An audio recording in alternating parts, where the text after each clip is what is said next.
This is Trophy, the Scoundrel's Quarter, Part 5. So we are in a bit of a transition phase today because we wrapped up the Temple of the Peerless Star, or at least as much of it as you intended to do.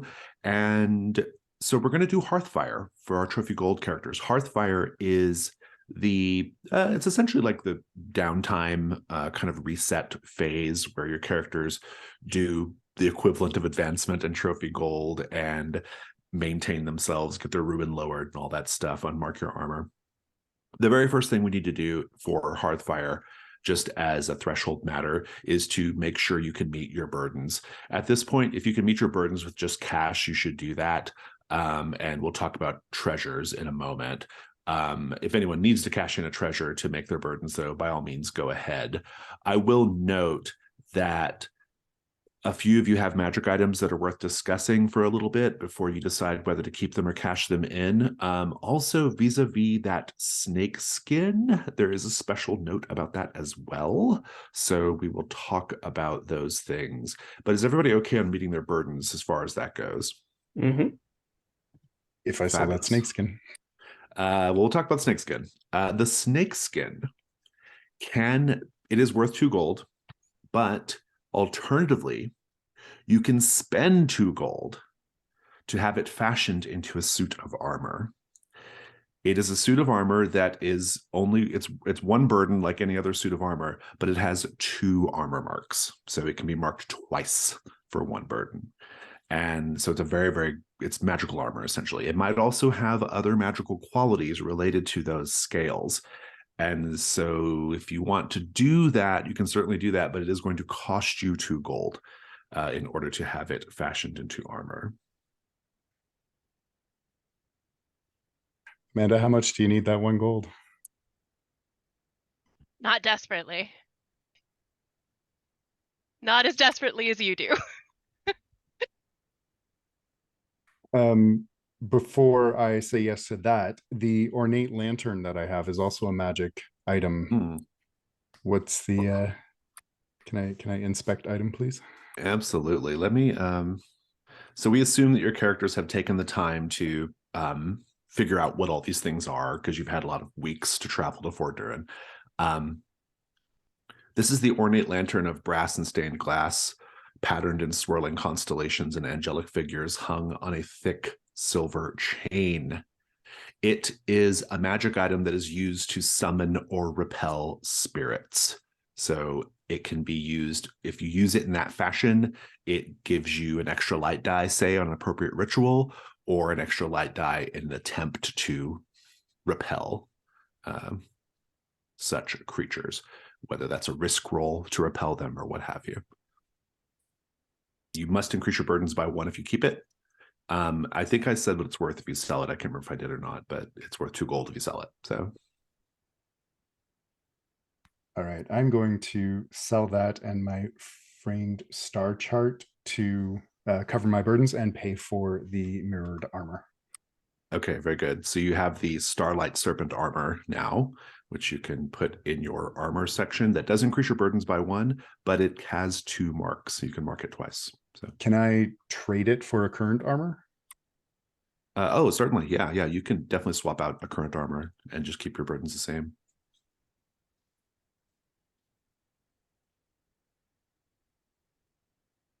So about this egg. The Starlight Serpent egg, a major magic item. Let's talk about it. The Starlight Serpent egg is worth 5 gold unhatched. It's worth 1 gold hatched, meaning its shell is worth 1 gold. It's magic, though. If the egg spends a night exposed to the light of stars, it absorbs their light through its mirrored surface in order to nourish the growing serpent within. But before it is hatched, it's an incredibly powerful source of magical energy. Risk rolls taken for any ritual used in proximity to a charged up egg are taken with no dark dice, and the player can add light dice instead of dark dice in order to re-roll. It's extremely powerful. It doesn't get more powerful than this, really. Each time the egg is used in this way, however, there's a chance the egg hatches. And so you roll a dark die, and if it's a 6, the egg hatches. It's no longer magical, but the baby serpent inside can be sold for 3 gold to the right buyer. There are also rumors suggesting that the nature of the egg's magic changes if it is exposed to the starlight of other worlds, and can even change the nature of the growing serpent inside, but this has never been verified. That is the connection, though, between the temple's astrolabe and its plane hopping powers and the egg. Cool. I'm going to keep it for now and Okay. see what happens. That increases your burdens by 1. Okay. Any other magic items to discuss? My blue candle. Ah, yes. Now that one does not increase your burdens because it is expendable. Once it's gone, it's gone. So it's like more like a regular piece of equipment in that way.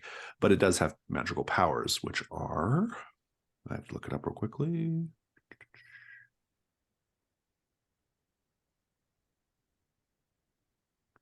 This is an unburnt star candle, deep blue with silver pinpricks all over. A treasure hunter who lights it while performing a ritual beneath starlight adds 1 light die to the associated risk roll. It can be used 3 times.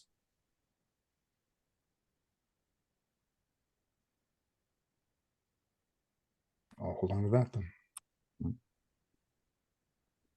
Any other magic items? Okay, then at this point, you can keep your found treasures as treasures. They might be valuable later, or you can keep them as insurance for future burdens if you don't meet your future burdens. Alternatively, you can cash them in for their money. You also can now do Hearthfire actions. And I think the way we're going to do this is we're going to go around the table and find out what everyone's interested in doing. And then we'll kind of figure it out from there.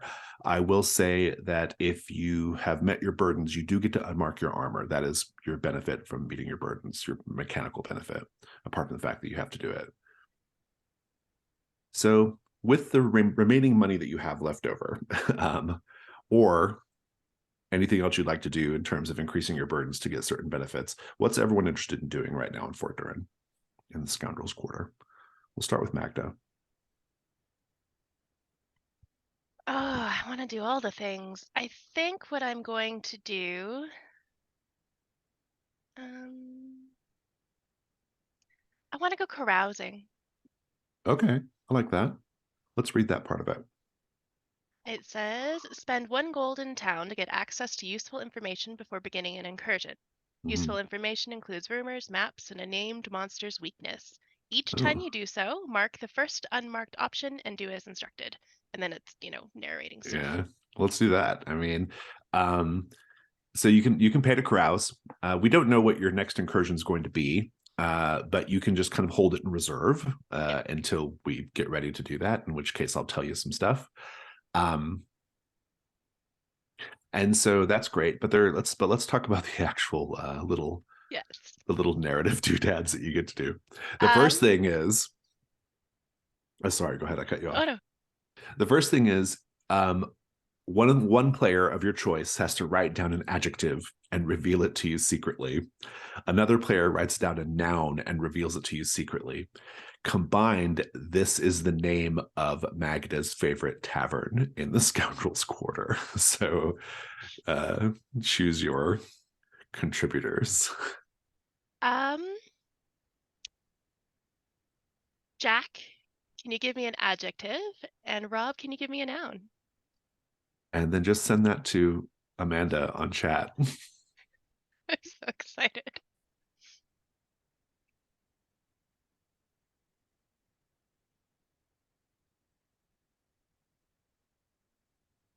Most of the reason I wanted to carouse is because I always think this is so much fun.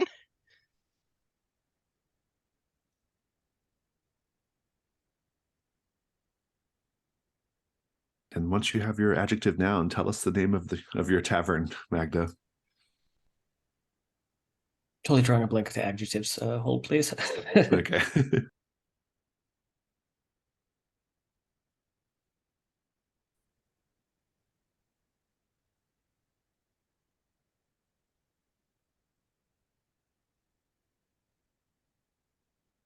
My favorite tavern is the Venerable Princess, Very good. which I I love- assume is in a very shady part of town. Probably. It does not sound like it sounds like one of those places that's trying to be upscale, but like doesn't really understand what any of that means. I love it. The Venerable Princess is your favorite tavern, and that's the only thing you have to do for now. The other options, every time you revisit the Venerable Princess, we learn more about the Venerable Princess. Bana, what would you like to do in Hearthfire to start? I would like to, much as I think the wise course of action would be to hang on to that diamond in case I need it in future. But no, it's not that forward thinking and will immediately sell it. Very good. It's worth a lot. So it's worth 3. So Yeah. with selling that. I mean, it is something I could put in danger in the future. So maybe it's not the unwisest move to sell it. Right. But having sold that, and after meeting burdens, Bernard has 7 gold left. It's a lot. Yeah, it's a huge amount. So he did quite well out of this paper. So I think first things first, I want to I have 1 crossed out equipment slot, so I'm going to unmark that, which costs me a gold. The item that was, if the item that was in the equipment slot is still something you have, you can just put that in found equipment and then open the slot up. Okay. It was the lock picks. I can't remember if we broke those. You broke those actually. Yeah, those are broken. Right. Yeah. So I'll just make it blank then. Yeah. Okay, fabulous. And there's other things to do whenever we go to do equipment. You have to name the shopkeeper and work with me to define the shopkeeper's secret. The secret can be anything: a magical item they have in their possession, a lucrative opportunity they're aware of, an estranged family member they want to find, so long as it's something you might be interested in doing. And you'll write your secret down below. And basically every time you visit the shop, you get closer and closer to the shopkeeper hiring you to do something, basically, or telling you about some opportunity. If you have a thought on the secret now, Rob, I'll hear it, but otherwise we can work on it later. Yeah, give me some time to think on that. Think on it, and their name as well. Malkuth, what's your first move back in the Scoundrel's Quarter? So after selling my stock and cashing in my hunt tokens, I have 11 gold. Oh my goodness, you guys did really good. This is a good incursion. Yeah. So I think the first thing I would probably do would be to go to my hoard. Okay. That sounds great. Now the hoard is something like you have to put whatever's like. Essentially, like the hoard is usually like the last stop. Like after you've spent all the other things you want to do, you put it in hoard. So if there's something else you want to do, we should maybe do that first. Yeah, then I'm gonna go get some healing done. Sounds good. Now you have some free healing options that you can choose, or you can just pay 1 gold to heal 1 ruin. I'm actually going to use the free one to start with. All right, which one are you going to? I'm going to pick narrate a scene showing a private side of you few others see. Okay, nice. Go ahead and click that and then do that. So I think this is after we've gotten back and we're all kind of settling in, and he's turned all of his findings in, and there's a moment where he is knitting, crocheting actually probably is more appropriate. But we see him outside of this well in nature, and he's pulling together a very rudimentary piece of cloth, and when it's finished, he just wraps it around his torso, and he takes the egg, sort of puts it in, and makes like a little papoose. I love it. Great. Lower your ruin by 1, please. Cassian, what would you like to do? I have no money to do anything, so I assume you can increase burdens to do things. Household, I think, or similar. Oh wait, it doesn't. I don't have to spend anything to get a house. No, you just increase your burdens by 1. Then yeah, I'll do that. All right, so household. Let's see. Let's read it really quickly. After you survive your first incursion, you may take out a loan for a small private house. It isn't much, but safely returning to the comforts of home heals 1 ruin and all conditions, which you can do now if you wish. The first time you establish a household, increase your burdens by 1, then complete both of the following. First, What kind of structure or environment is your household? A small cottage, a decrepit church you are lovingly restoring, a series of tunnels belonging to the local thieves guild, something else. Name and describe your household.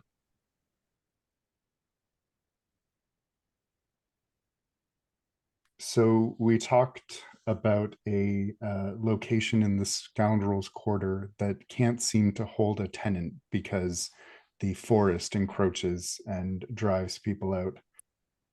That's now Cassian's place. Very good. You got a bargain on it. Indeed. I love it. That's great.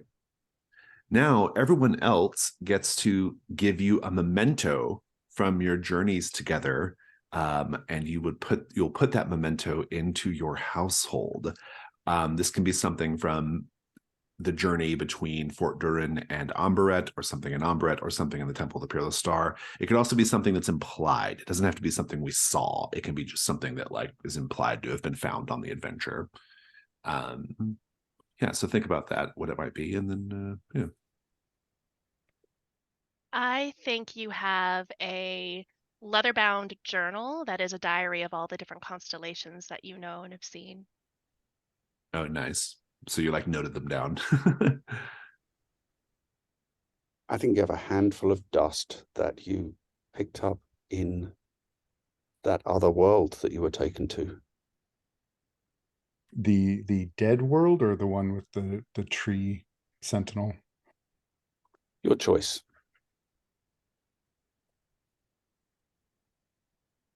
I was going to say you have a flower from the dead world. Excellent. Thank you. You managed to snag on your way out of the Temple of the Peerless Star, one of those 9 pointed daggers that the priests were running around with.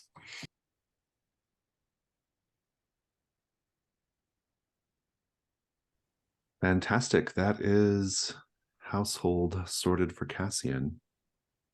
Let's keep going. Magda, anything else you want to do for Hearthfire? I would also like to establish a household. Fabulous. Tell us about it. This is actually a small apartment. She also got a deal on it because it's above a goat pen. The real claim to fame of this apartment, though, is that it's right next to the Venerable Princess. So the stumbling distance is nothing. It's really close. So Magda's pretty happy about that. And if anybody wants a memento or has a memento for me, let me know. Yeah, indeed. I think you have the framed lyrics of the hit new song Magda and Starlight Serpent.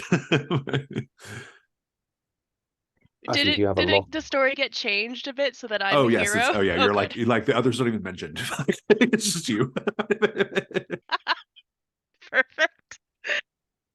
I think you have a lock of hair from your betrothed. I think I miss him, whatever his name is. Along those lines, I think you have a card detailing the blessings from the church with the wedding circled, something that your betrothed left behind. I think in your little escapades sneaking around the church, you managed to snag a bottle of very rare church wine. That's actually a thing. It's called Starlight Wine. Oh, there you go, Starlight Wine. Keep that. Yeah.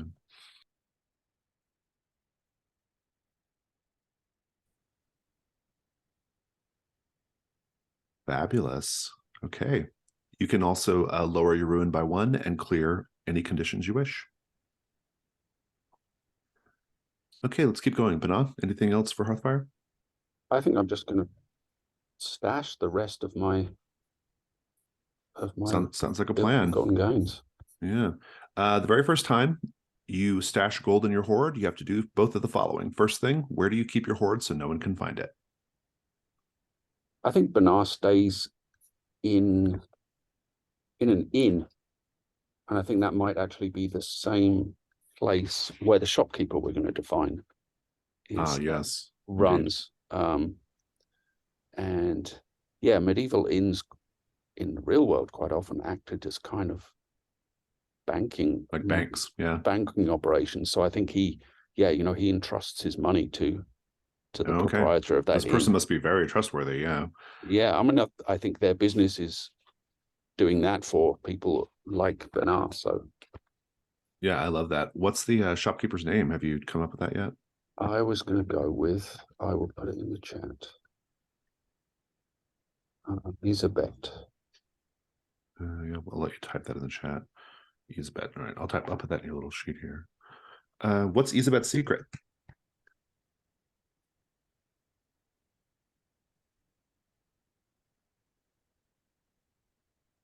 He is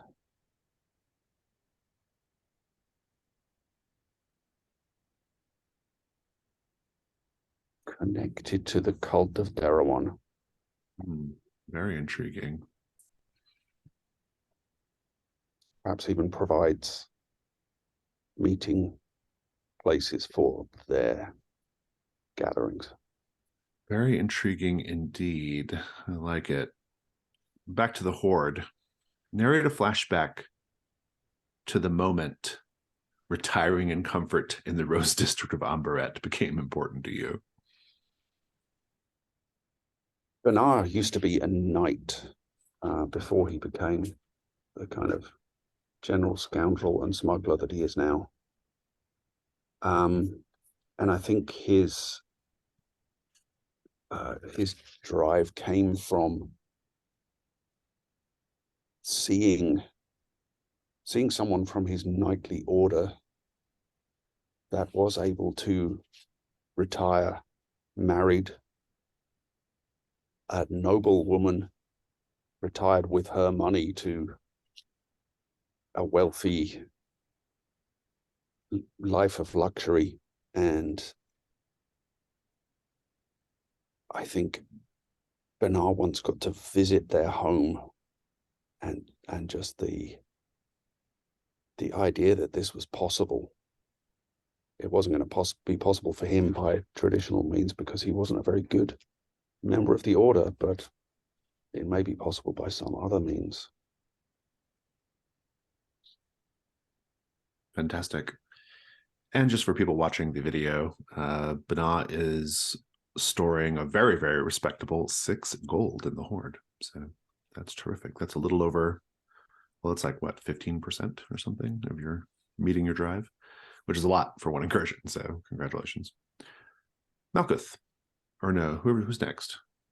I don't know who's next. I think it's Malkuth. Yeah, Malkuth. What do you want to do next? I'm gonna go ahead and stash the rest with my horde. Where do you keep your horde so no one can find it? So we go back to that well that's out in sort of on the outskirts of Fort Duhrin. And as we see him descend using the chain, and the well is completely dried up, but he has managed to carve out some tunnels down there. And so using his mining experience, he will navigate and stash appropriately. Fantastic. I love it.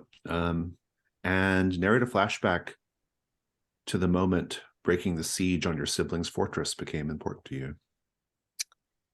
So as he's down in that well, putting away this gold, he starts to think about his younger days, probably like early 20s, and he remembers he's not as tattooed as he is now, and looks a little bit more fresh-faced, despite being covered by dust. But he is in a tavern, not Fort Duhrin, another one. But there are other miners here.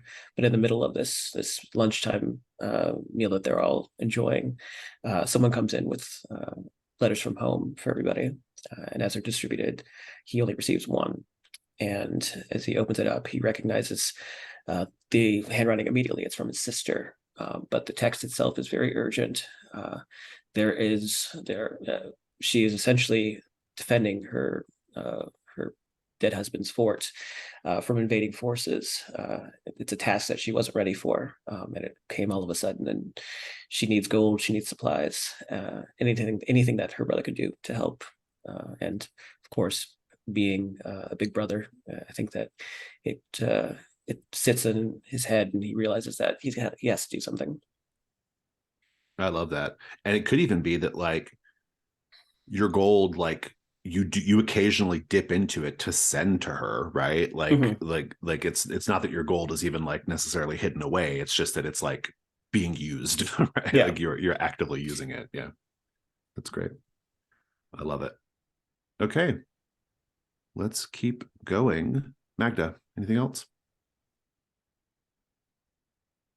Yeah, I think when I was hastily making my way out of the Temple of the Peerless Star, I might have grabbed a few spell books, and I would like to learn a new ritual. Oh, very good. Let's read that part of the Hearth Fire. You have acquired a few small spellbooks that you can carry with you on your journey. Studying them unlocks new rituals at a cost of 1 burden per ritual. These additional rituals are added to the library section above. Each time you do so, pick one. So first of all, what ritual are you going to learn? I'm still kind of deciding between Mirror and Orchard. They're both very good, but very different. They're very, very different. I think since you had a person doing Orchard in your cross stitch game, was it? It never got used though. It never got used? Not really. once? No, never really came up. Okay, I super want to do Orchard. Okay, sounds good. Okay, so you have go ahead and put that in the library section of your character And sheet. for anyone pick one. listening, Orchard is conjure a few dozen apples, some of them poisonous. Yeah. That's great. I don't know. Who knows if we know they're poisonous or not? That's the They look all identical. That's the wild card. Yeah. We don't know. Just sometimes people die. I also like the idea of like this is just Magda kind of figuring the ritual out. Like Magda until Magda masters it, some of them are poisonous. She just wanted some apples. To feed my horse. Precisely. Your third horse, because the other two are dead from poisoned apples. Let's talk about, you have to make a choice here. Either narrate a scene showing the moment you master the ritual, or you have to describe how mastery of the ritual subtly affects your physical appearance. I think we see Magda reading the book and walking. Everybody is still on their way back to the Scoundrel's Quarter from Amberet. This is during this journey, and muttering to herself as she sort of looks at the pictures. She can't read, right? So she's looking at the pictures to try and figure out what's happening and mimicking the images that she sees, which is probably why so many of those apples are poisonous. And you see her sort of muttering to herself, waving her hands around, and at some point an apple just falls out of the sky and lands on the ground in front of her. And she's so excited, she drops the book, points at it to getting everyone's attention. Look, I did it! Look, I did it! And I think everyone's just been watching her struggle to do this for weeks now, that it's just like finally, finally she got it. So very proud of myself. Fantastic. Was that apple poisonous? Nobody would eat it. Not even me. I didn't want to eat my masterpiece. Yeah, you'd frame this apple and hang it up, Yeah. right? See, it's like your first apple. That's good. Fantastic. All right, I love it. Well, let's go over to Cassian. Cassian, anything else you want to do? Oh, I'm all set. All set. Okay. So Bana sounds like, and Malkuth sounds like you're all set as well with stashing gold. Great. Magda, is everybody back at Reset Ruin, by the way? I didn't gain any ruin, so yeah. Okay, great. Yes, I am now. Okay, cool. All right then. Yeah. So then, Magda, is there anything else you want to do? Or are you all set? Okay. So just if we're sort of keeping score here, Bana stored a very impressive 6 gold. Malkuth stored an even more impressive 11 gold, and Magda and Cassian stored nothing. So congratulations. And also Malkuth and Bana were the 2 people who raided the catacombs the most. That's worth pointing out. But having said that though, Magda and Cassian got some pretty cool magic stuff, especially Cassian. So Although Malkuth got the egg, so I don't know. I think Malkuth is a big winner, honestly. I got engaged. Yeah, I mean- Come on, that's pretty good. And your name will live on in memory. Theirs will not. So that has to count for something. All right, good. I love it. Why don't we go ahead and take a 5-minute break? Well, first of all, before we do that, so you all were paid by Eotho to escort a group of treasure hunters to Fort Duhrin. We're going to take a 5-minute break. And when we get back, we're going to meet those treasure hunters and see what their story is. So let's go ahead and take 5. Whoever's doing the video, if you'll pause that for me.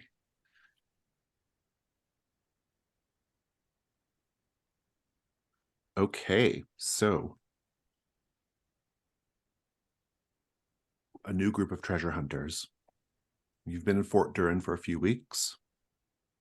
You were showed around by the team that Eotho hired to bring you over here. You might even have developed some friendships with them, but it's not important right now. What's important is what you've been sent here to do. Fort Duhrin, well, the Caldor Forest presses right up against the doorstep of Fort Duhrin. Fort Duhrin has traditionally been the launching pad for incursions into the Great Caldor. Now, there are ancient ruins connected to Old Caldor, the civilization that came before this one, found within that forest, scattered treasures, ancient magics, all kinds of things to be found there for money. And so treasure hunters frequently attempt it, but they rarely come back. The Caldor is angry and powerful, and humanity is kind of nothing compared to it, right? But humans do what humans do. They make the attempt. Your group actually has a little bit more information than most treasure hunters that head into the Caldor. Information that Eotho has spent an incredible sum of money and effort in acquiring. It is a general direction to a large ruin at the heart of the Caldor Forest. Ruins that are said to be the entrance into Old Caldor itself, something that people have not seen or heard of or spoken of since the days of Old Caldor. Your job, you've been hand-selected by Eotho to essentially, following his general directions, create specific directions so that these ruins can be exploited on a more massive scale by Eotho. Now, you all have drives, which we'll talk about in a bit. And of course, we'll meet these characters in a bit. But one special thing about this is, so long as at least one of these Trophy Dark characters comes back and delivers the information to Eotho, the ruins at the heart of the forest become a future adventuring location for the Trophy Gold characters. But if none of the Trophy Dark characters come back, that avenue for adventure is foreclosed. And so play to lose, because that's what we do in Trophy Dark. But there is something at stake in the longer term. Now, you all have a very straightforward task of mapping to these ruins for Eotho, but you also have your own drives as well. And you are trying to find treasures to help fund those. And indeed, doing this job for Eotho will help fund those drives as well. Let's go ahead and meet these characters.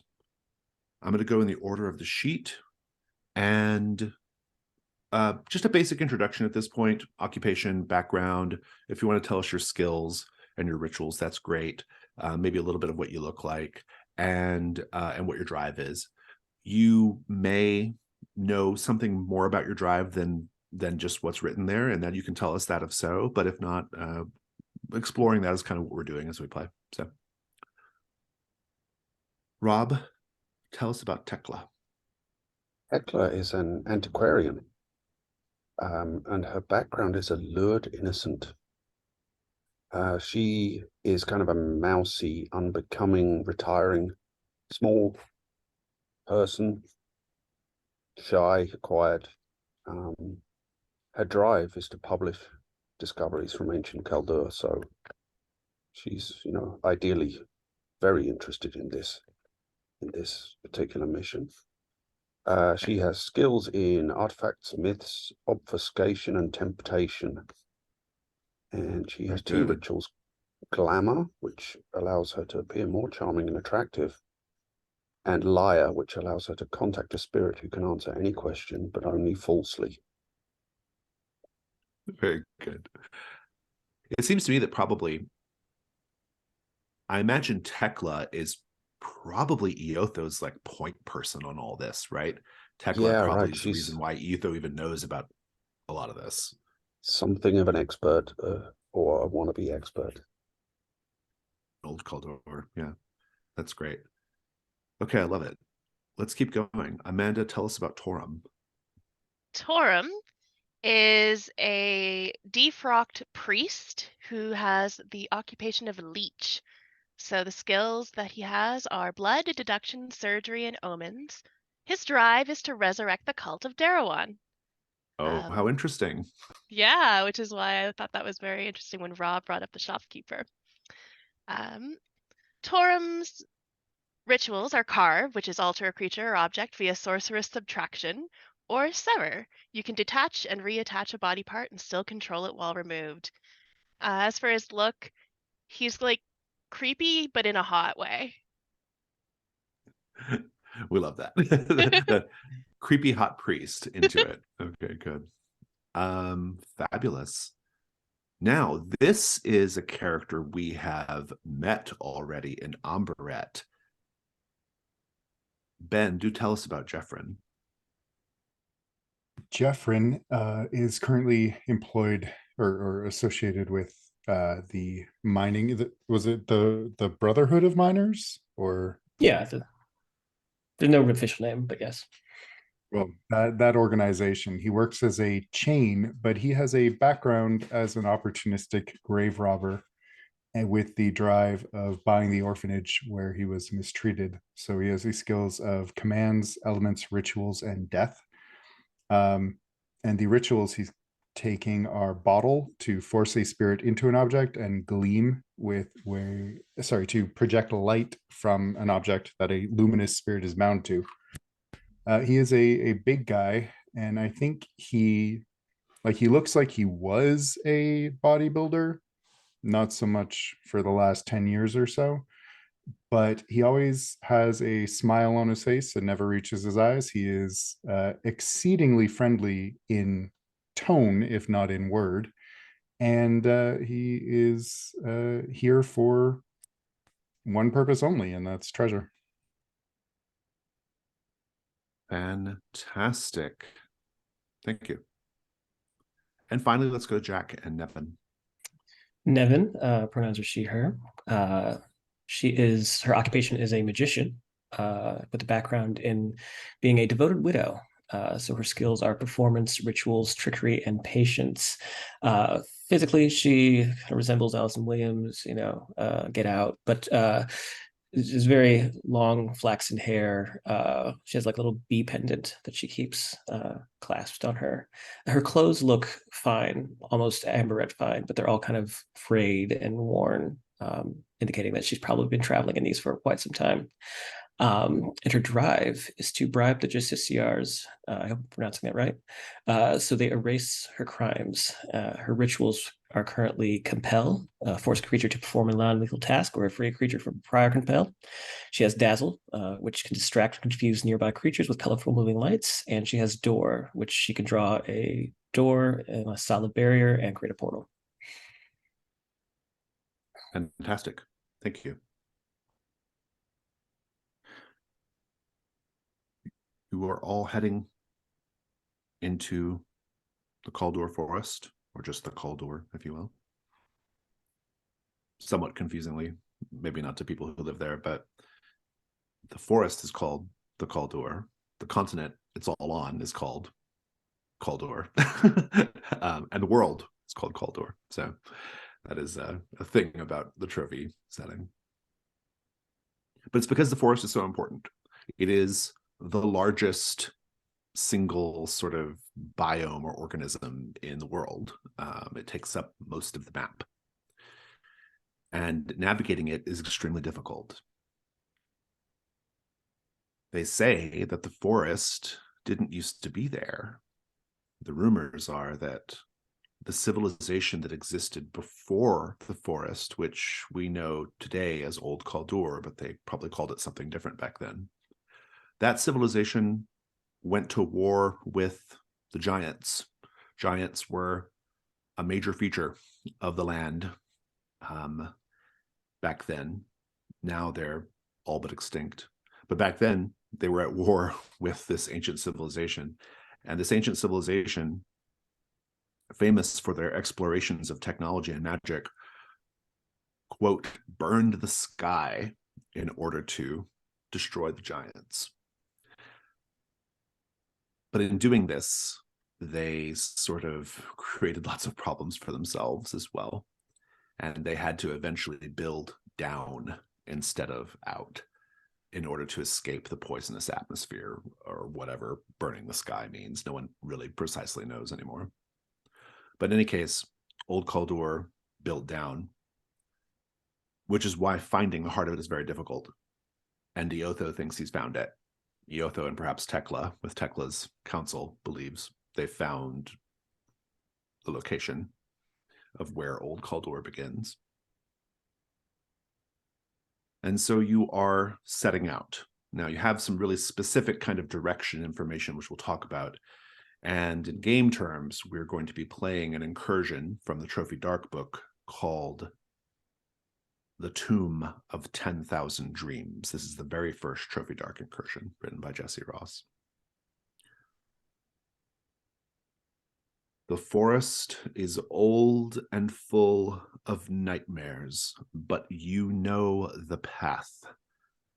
Through the maze of brush and crushing darkness, you know where the tomb of a long-forgotten god king, the god king who ruled Old Caldor, Argiol Seo. You know where his tomb is. You think you do. And all that rests within it is yours for the taking. And the direction to it is for Iotho. Will you tread carefully and leave with riches and renown beyond your wildest dreams? Or will you learn, far, far too late, that the forest has awoken from its fitful slumber? The theme of this incursion is sleep. Ring 1.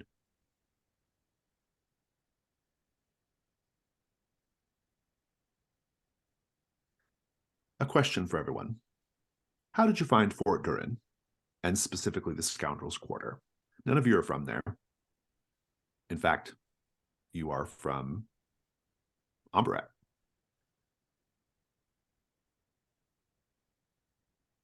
I found it a rough and unseemly type of place. Not that I'm used to riches, but I'm used to propriety and the company of intelligent and well-spoken colleagues.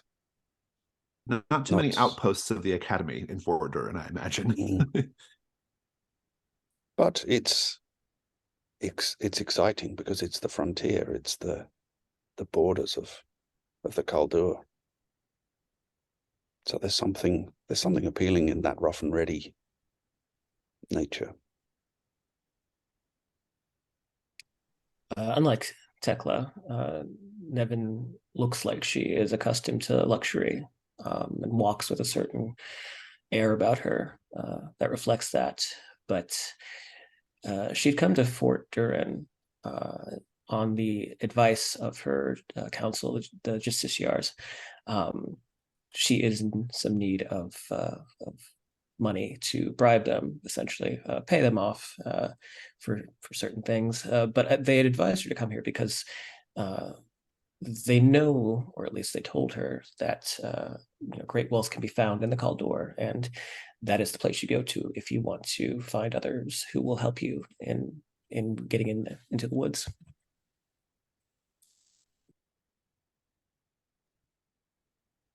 Scoundrels. Oh, sorry, please go ahead. There you go. Oh, no, you go. Canadian Showdown. Sorry. Jeffrin loves it. There are so many amenities that he can afford, and so many services provided to poor treasure hunters who likely won't come back.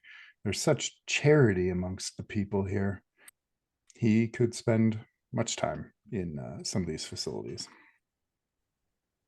How was it connecting with a member of your order, this Malkuth? I think he's enjoyed spending time with Malkuth outside of the context of the mine, and also away from the other members of their order, where maybe he can let his guard down a little bit. Mole people are like notoriously not fun, right? I mean, that's the thing about them. They don't see the sun ever. Storm? Scoundrel's Quarter is full of dirty, disgusting, insipid people. It's horrifying. It smells, and everybody is out to get something from someone. I mean, so am I, but that's different. Indeed. There are some people in Fort Duhrin, Torum, who are clearly aligned with the Caldur. You perhaps got that impression from the fellow Cassian who was part of your escort. Such people frequently refer to Fort Duhrin as the grave marker of humanity. What an interesting name. How do you feel about that? I think that is a remnant of the old Caldur, the old civilization. And I see it as the starting point for the new Caldur that I envision once the cult is resurrected. Might be Cult the of Darawan. yeah, might be Yeah. the graveyard of humanity again, but we'll see. But not necessarily the forest doing. Interesting. Very good. You make your way into the woods, following a series of landmarks and other geographical navigation methods that Tekla has devised and studied. Taking note of things along the way, you are to write down a path,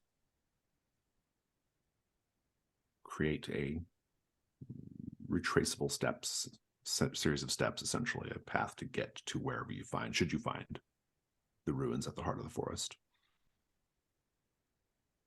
You should also keep track of any monstrosities that you run into. In Fort Duhrin, they do this by tattooing such information onto their bodies. I don't know if anyone here is taking up that mantle, but in any case, people of Fort Duhrin have strange customs, we'll say. And you've been at it for a couple of days. It's pretty fast going at first, but then as the forest gets thicker, as you get further from Fort Duhrin, it becomes trickier to navigate for sure. Roots become tripping hazards, threatening to crack your ankles if you step wrong. Mud suddenly appears underfoot, sucking away your boots in places. And always the sense that you're being watched or followed. This is persistent in the Caldur. Indeed. Nevin, at a certain point, you get the distinct impression you are being followed by nothing, no fauna, but other people. How do you know? It's very faint, but I imagine she's probably in the back of this party, and she can hear the faint echo of snapping twigs underfoot. Let's just have the scene with everybody together, maybe taking rations for the afternoon and resting a bit. Roleplay.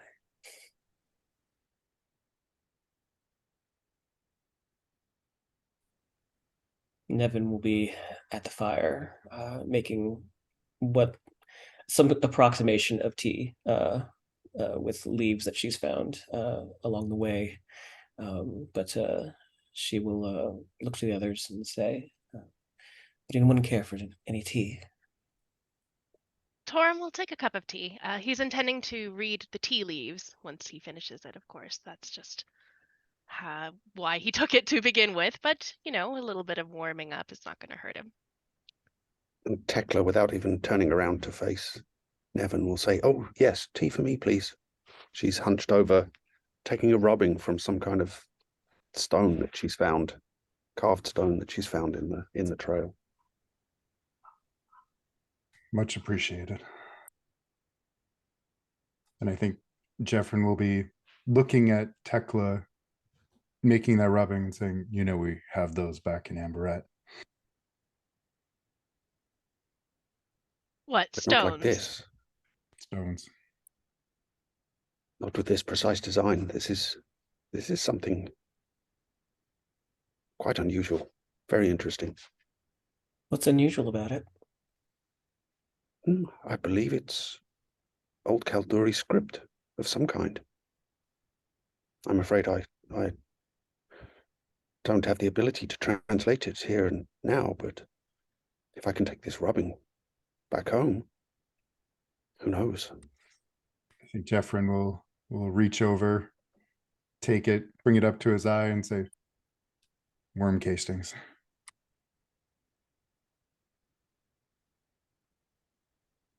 Very old worms, perhaps. Yep. And he'll just hand back the stone.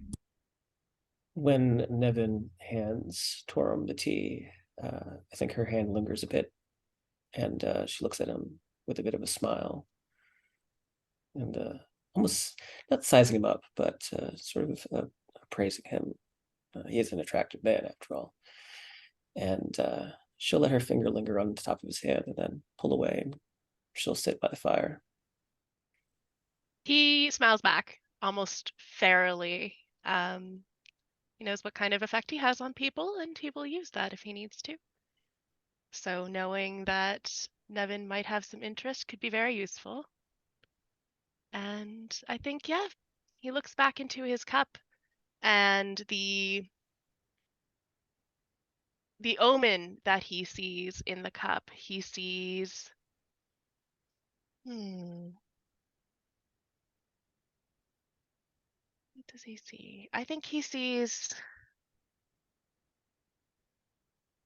what looks like a bell in the middle of a ring, as if it's being swung back and forth, and a hand that's released it.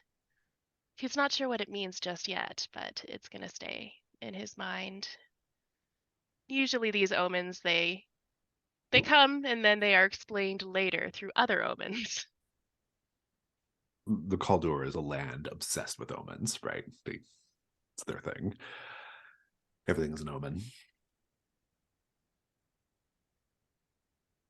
Eventually, this group that's been following you,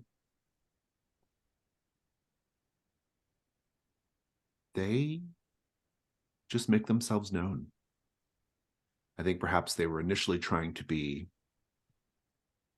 sneaky, engage in some skullduggery, but they step on a branch and it snaps, and game is up at that point.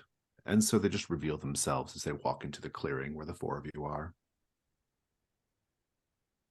It is a rival band of treasure hunters. There are 4 of them as well. And they all feel very familiar to you.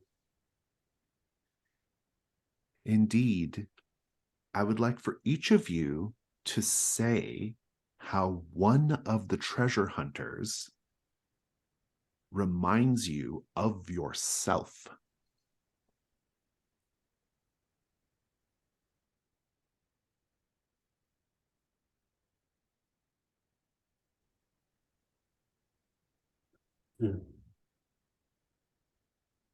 Despite being covered in sweat and dirt and grime, one of the hunters has these sparkling crystal blue eyes that sort of cut through all of that.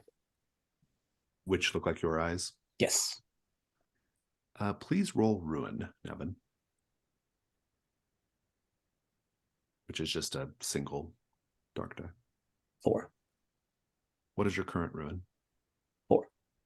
Okay, so that's not enough to make your Ruin go up. How does it make you feel, though? I think secretly she's a bit of a narcissist.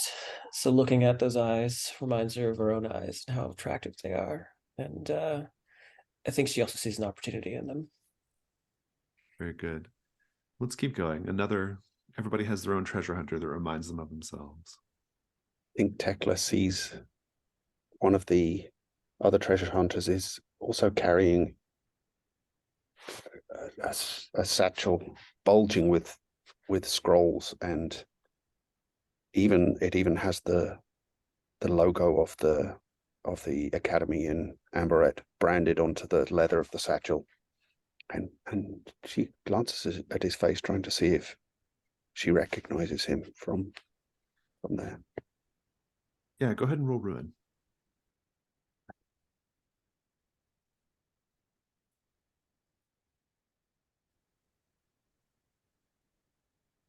Five. That means your Ruin is going up, correct? Yes. Go ahead and increase it by 1 and tell me how seeing this person who's in spirit, at least your mirror image, how's that affecting you? Well, it's somebody who could discover important finds before she does. A rival in the truest sense of the word. Someone who could overshadow her rather, and outshine her. Indeed. The other person who looks strangely like Torum, same body shape, even the same priest's frock. He's missing one of his sleeves. It's torn off. You can see the frayed edge, and you can see the same tattoo that Torum has, but the letters are mirrored and stretched like they're been scarred in rather than tattooed in. Nice. Roll Ruin.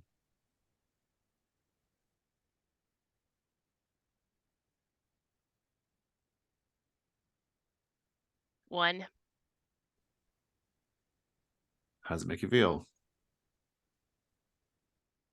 A little bit annoyed that there's somebody who's so much like me out there, but mostly unsurprised.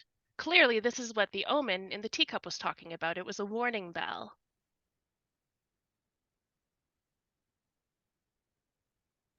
I love it. Thank you. Finally, Jeffrin. There is a younger guy, clearly well muscled, does a lot of heavy lifting. But what is notable is that he has that same empty smile that doesn't go any further than his nose. And he's shining it on Jeffrin in particular, like they're going to be the best of friends. Roll Ruin.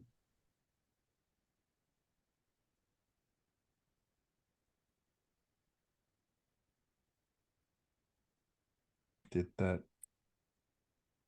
Oh, sorry, we're using funky dice. Yeah. Do you need the link? Nope, I'm good.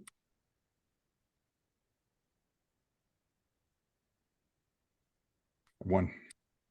Okay. How does that make you feel?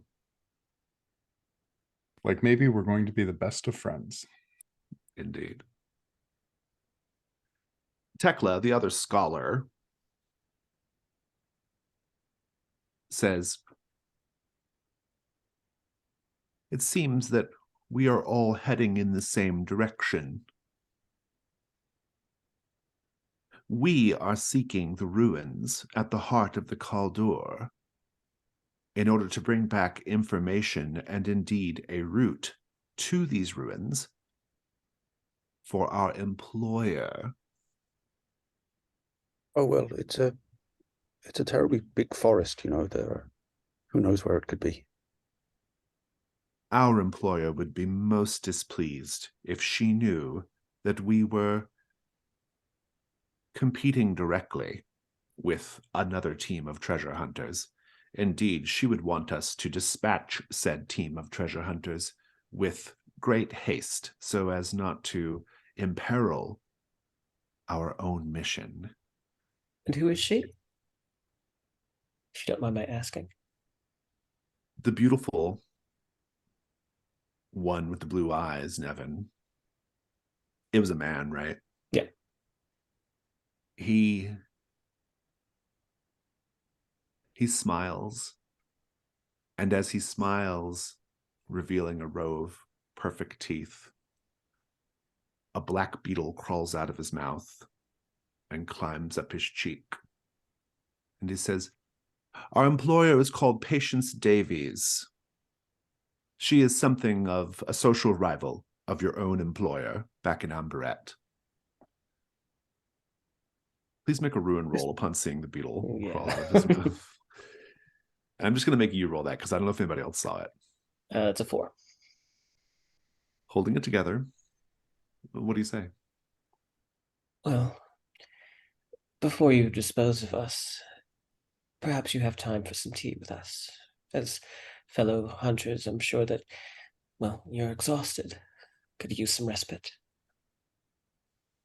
Jeffrey. Suppose I thought he said dispatch, as in they were going to send us off or something. What do you mean dispose? Oh, well, that's what I believe they meant with dispatch.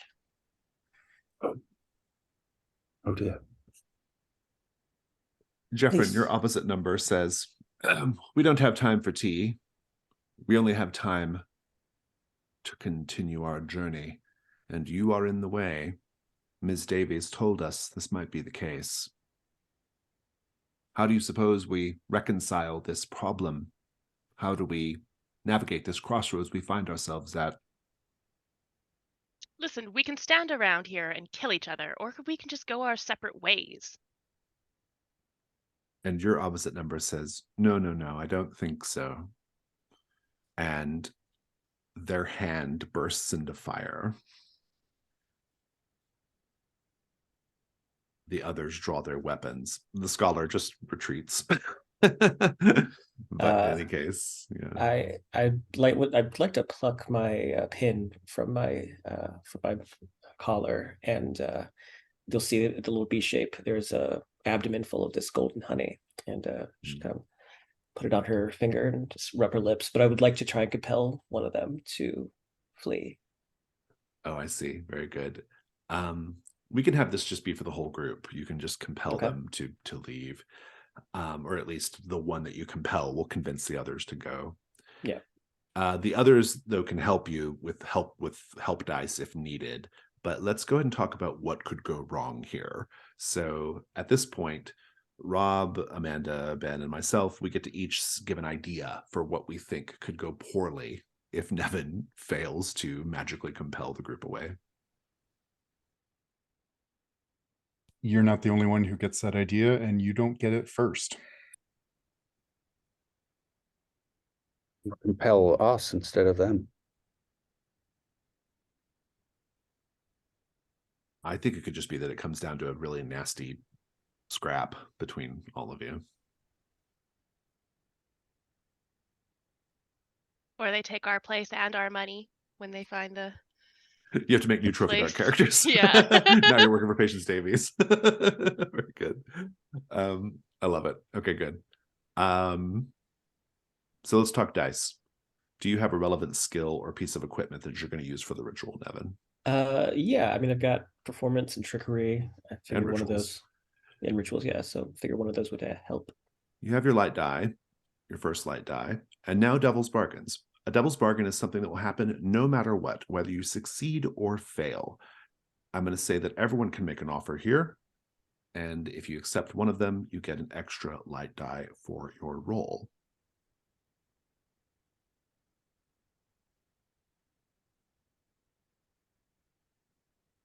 I think no matter what, while the rest of the group may be compelled, your opposite number is enticed rather and will follow you. That's very good. I second that. I was thinking you'll actually do the second component of the compel and free them from Patience Davies' control, and they're going to be entirely unpredictable. Oh, that's good. That's a good one too. Those are both pretty good. Amanda, do you want to throw in for either of those or offer No, your own? I think I'm there for either of those. They're great. Yeah, they're great. I think I'm gonna go with Rob. So So your opposite number, who we have not named, will Yeah. will follow you. Yeah. Specifically not affected. Yeah. Or yeah. Okay, good. Love that. And you have to do a dark die because of the ritual. So go ahead and roll 2 light and 1 dark.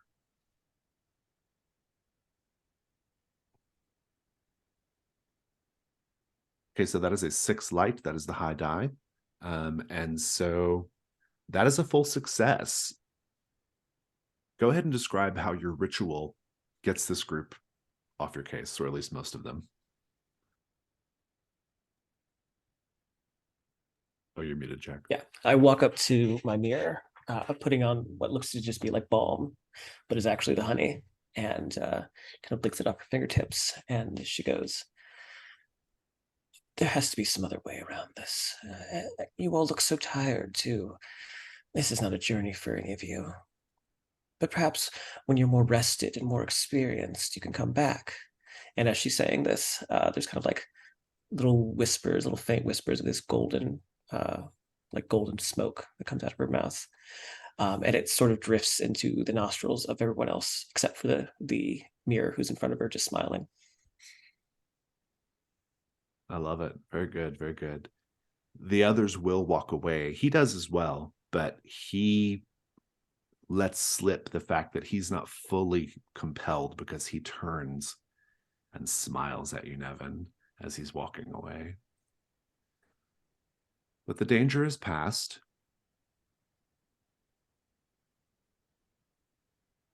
As they are leaving, the scholar turns to you, Tekla. Tekla, your ruin went up, correct? Mhm. The scholar turns to you as they're walking away, and he says,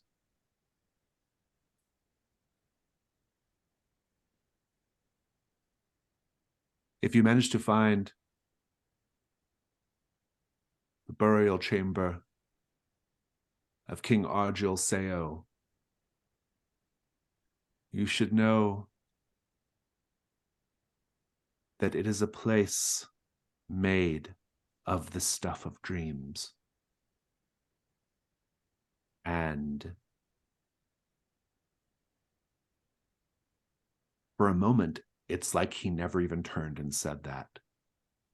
Like he's just continuing to walk in the direction that he was walking in. And nobody else heard him say that. This plays into the condition that I'm going to give you, Tekla.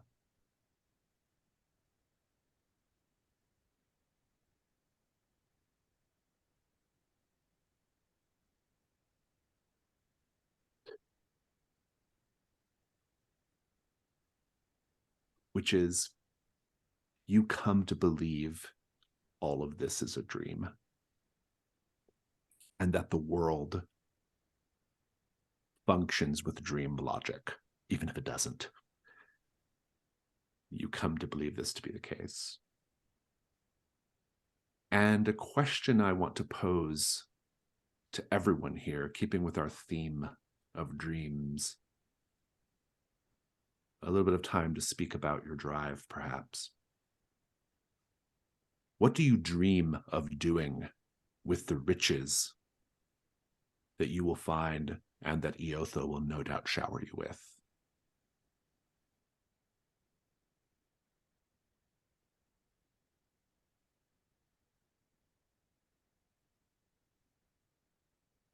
Funding my research so that I can pursue my own goals, send off my own teams of antiquarians and explorers into the Kaldur to bring back what the things that they learn of, that I can publish their work and collate everything and become the most famed discoverer of the old Kaldur.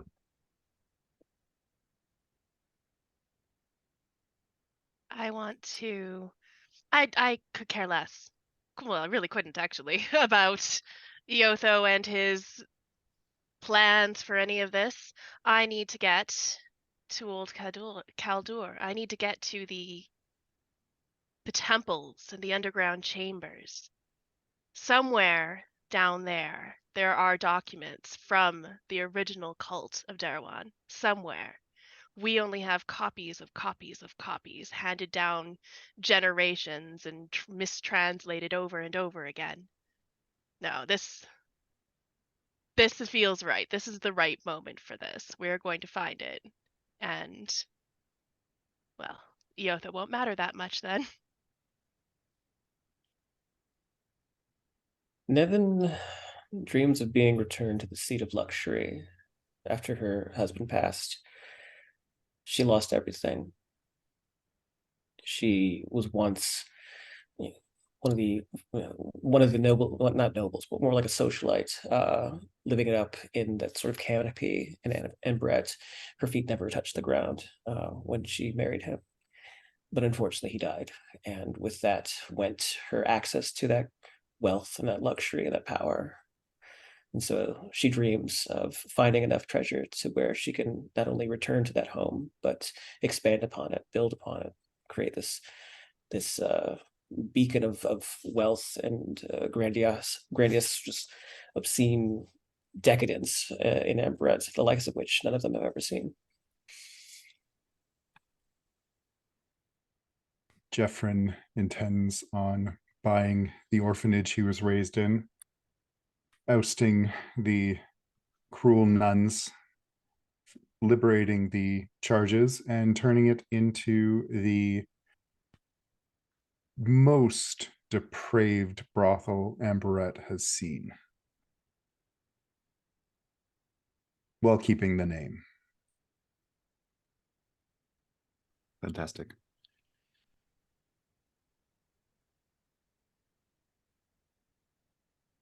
You continue putting this other treasure hunting group behind you, literally, but also in your memory, perhaps.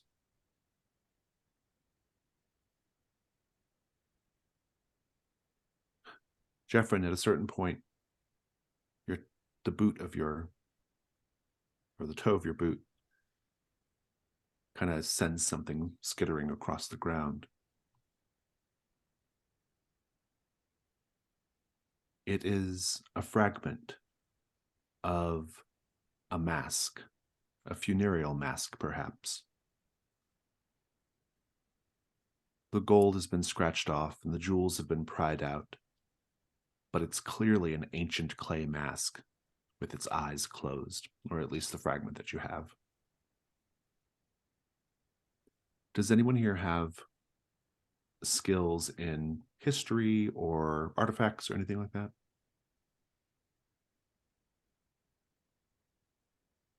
Tekla does. Yeah, Tekla does. I have artifacts, yes.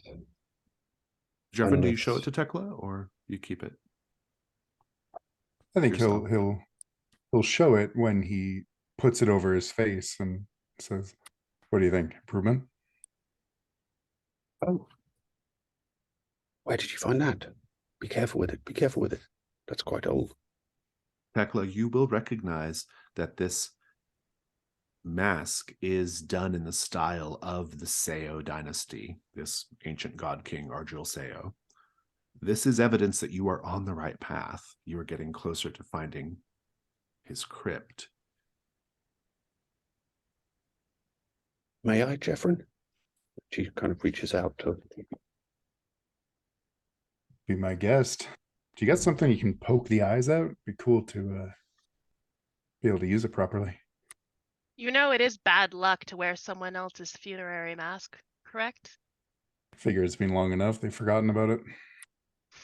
And in any case, this is an important artifact. It shouldn't be treated lightly or. I think as soon as Tekla says that, he'll just underhand toss it to her. And I think she kind of fumbles and it drops to the ground and smashes. Shouldn't treat it lightly, Tekla. No respect. When it smashes, the mouth of the mask, which is still mostly intact, moves Tekla and says, "You should turn back from this place.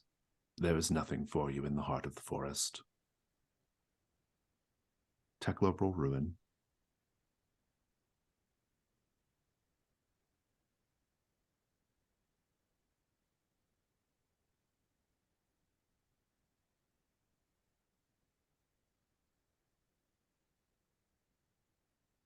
What'd you get? 3. Your ruin doesn't go up, but I am curious what you're thinking right now. No one else seems to have heard the mask talk. This is all part of the dream that we're not merely exploring physically, but we are projecting ourselves mentally into this place. And whatever danger there may be there is not so much a danger to our real selves, but to our dream selves. And of course, the great oneiromancers of the old Kaldur were experts in the manipulation of dreams. So it is only to be expected that these types of warnings would occur. Indeed. You all continue your journey. At one point, a very sudden warm breeze blows in across you.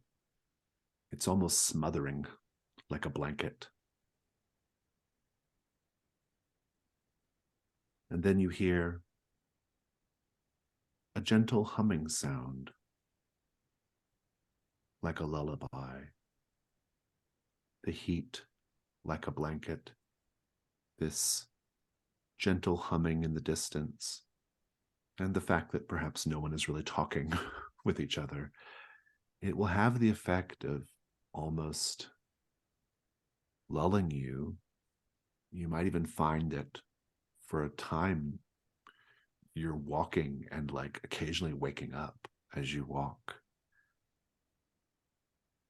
You might even occasionally find yourself separated from the group when you kind of snap out of it and have to catch up again. You get closer and closer to this humming sound to discover that it is in fact thousands of dragonflies in a strange torpor, clinging to every surface, attached to tree branches and stones, just buzzing, droning,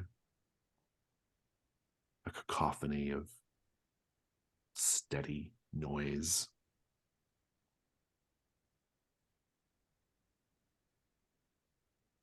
And so passes ring 1 of the incursion. We'll take a 5-minute break. We'll come back and continue.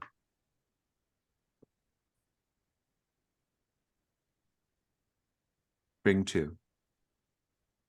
Night comes more quickly than anticipated.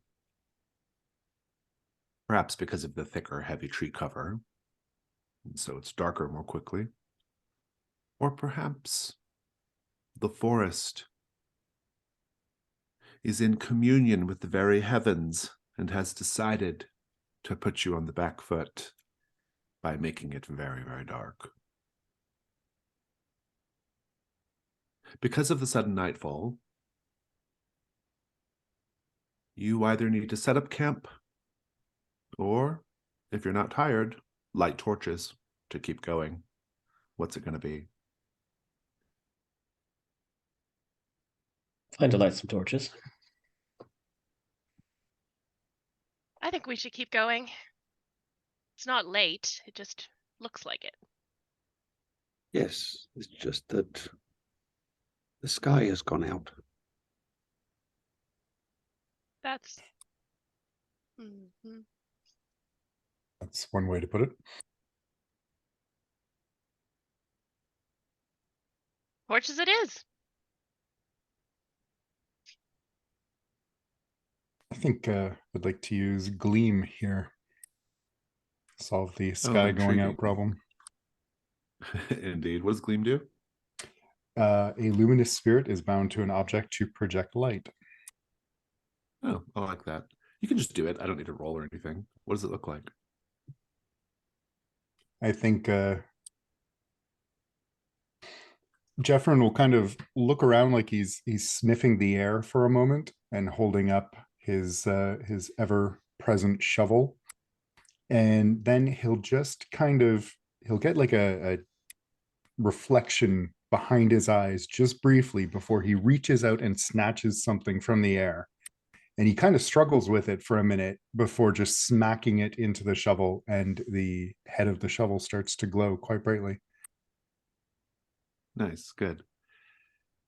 So you are able to continue your journey a little further until you get properly tired, at which point you can make camp. With any luck, you'll reach the heart of the forest faster and not have to deal with this place any longer than is needed. For everyone but Tekla, as you make your way through the darkness, lit with a nimbus of light from this shovel and perhaps a torch, I don't know. How can you tell you're being watched from the shadows?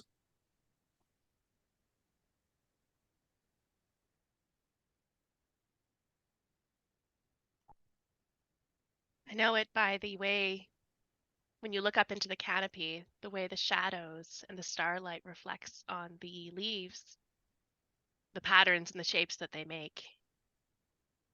The forest is telling us that we're being followed, obviously. It's so clear.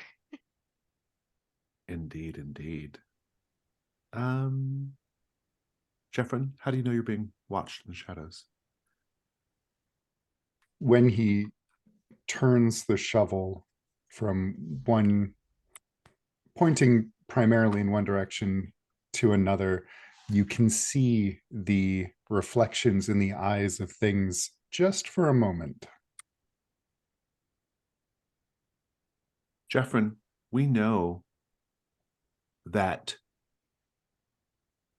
in the salt mines in Amberette, there's something watching the miners down in the salt mine, a creature or ghost of some sort. How is this like that?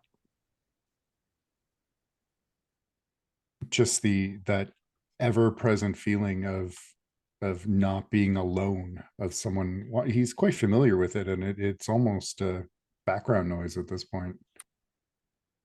Interesting. Nevin, how do you know you're being watched in the dark? She's been keeping an ear out, trying to see if she can hear some of those twig snappings from earlier, but she doesn't. Instead, there's a moment where she's following the others when Jeffrin turns his shovel ever so slightly, the light catches the eyes of something staring at her.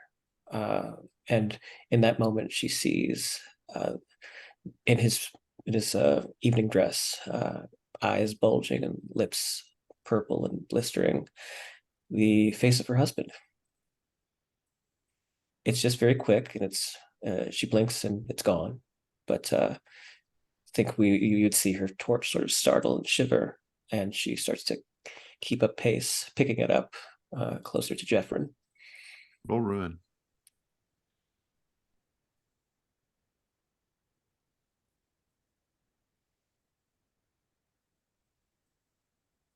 Five.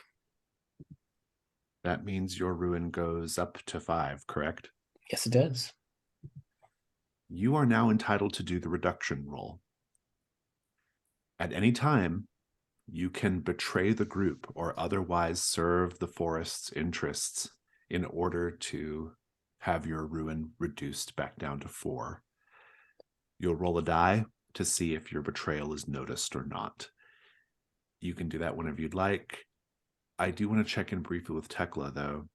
Tekla, a different question for you as you walk through this darkness, a nimbus of light lighting the way a few feet in front of your face. How do you know this is a dream? Well, the sun just doesn't disappear like that. This is clearly some kind of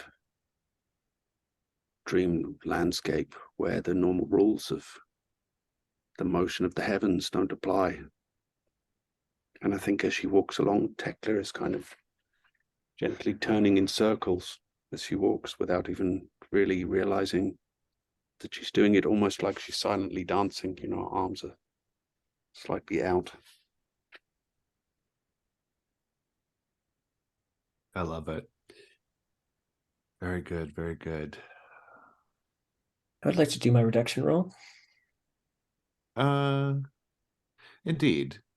Do tell, how are you going to betray the group?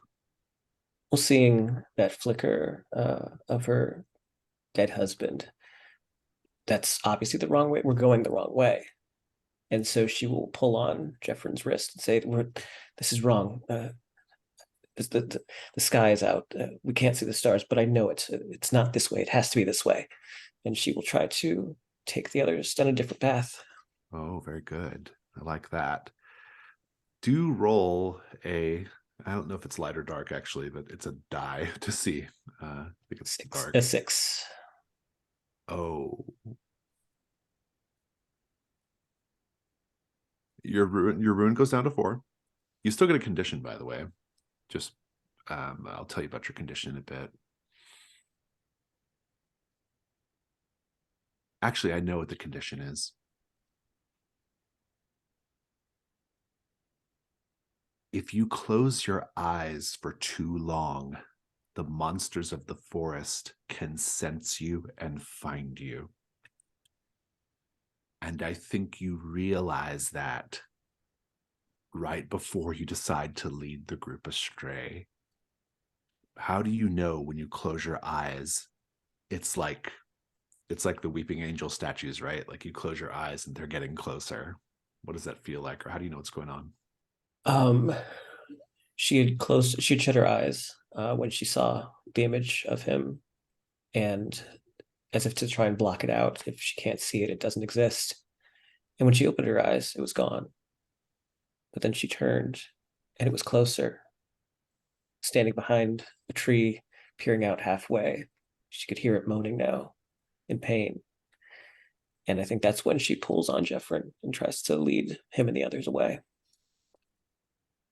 Oh, very good.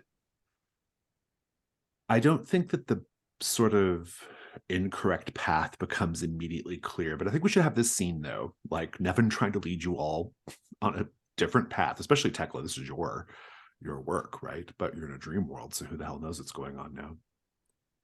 Anyway, role play. How do you know it's the wrong way? I was watching the stars before they went out. The sky. You just have to trust me. What omen did you see in the stars? It did not point to that direction. That direction, doom is what awaits us there. If we stay on this path. Well, it's not the stars we are following, Nevin. No, but they were there. They're not there anymore. Well, yes, but regardless, we were following the signs and the path. Well, the signs will return to us if we get off this path. That's why the sky is dark. Don't you understand? No. If we stay on this path, the sky stays dark. We will be lost. Your light, your gleaming shovel, your torches won't mean anything. Well, the sky will certainly be dark once we descend into the ruins of Kaldur. Yes, but we won't have the navigation of the stars above us. At least if we go this way, we will. What navigation? How do you know which stars to follow? She gets quiet. She can see that she's like trembling at this point. And she swallows back, trying to regain her composure. Why do you think I'm here? Why do you think I'm here helping you all? Because I know what I'm talking about.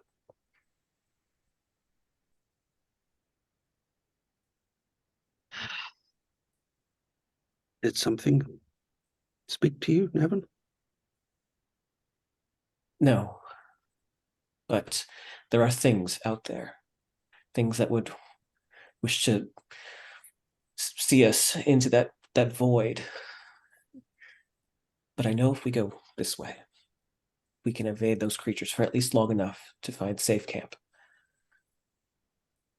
What creatures? I don't know. Whatever lurks in the woods. Ophir. And I want to pull out one of my eyes using Sever Oh, and have it roll a little bit further into the forest to see what I can see. that's very intriguing indeed. You can do that. I'm just going to ignore that it might get sticky full of leaves. 'Cause that's gross. I think that this is going to be a risk roll. And you're basically want to see like where Nevin is leading you. Is that the idea?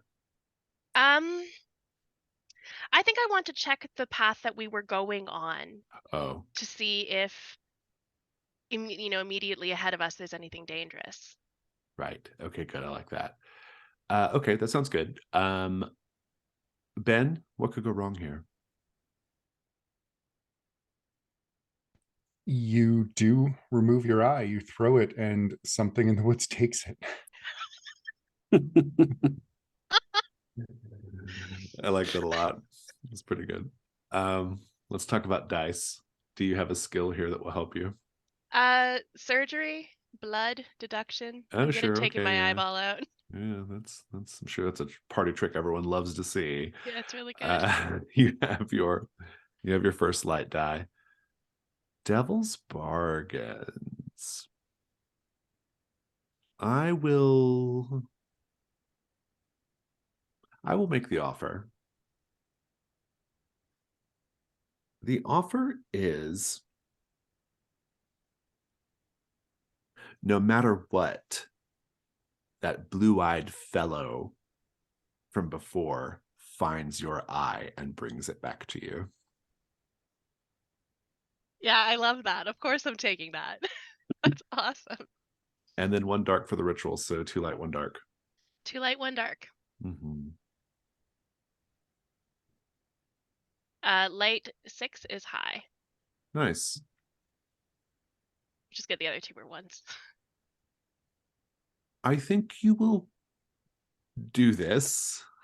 There's a moment where you're all kind of, I don't know, maybe watching with fascination or turning away in repulsion as Torum surgically removes his own eye and then sends it rolling down the path. You're waiting for a time, and the path is totally safe, Torum. Like there's nothing ahead that's dangerous. But your eye meets a pair of beautiful blue eyes. Even in the moonlight, you can see their luminous quality. And And you can't hear him, but he smiles and says something, and then reaches down and pockets your eye and puts it in his little pack, his little bag. Do I see anything interesting in his bag? And I don't think so, because I think it's like you're too close and it's too dark. You wouldn't be able That's to fair. make it out. Yeah. But he's in your path. And so you have a reason to go that direction now, even though Nevin wants to go in a different direction. So I think we should pick up the scene from there. Well, your blue-eyed friend is up the way. See, I told you, danger. He's got my eye. He's I'm going to go in get that- it. If he's in that direction, then he's ahead of us. If he's We- in that we- direction, then no creature got him. We can't let him get there before us. It's extremely important that we are the first to. Tekla, you find know a the path. stories of this place. You know that things here can take different shapes. That might not even be him. It could be some creature wearing a skin. Well, of course, but you might not even be you. Jeffrin might not even be Jeffrin. Torum might not even be Torum. You I'm might sorry, not be nobody you. else could be me. Fine, if you want to risk it, go. Get your eye. I'm going to.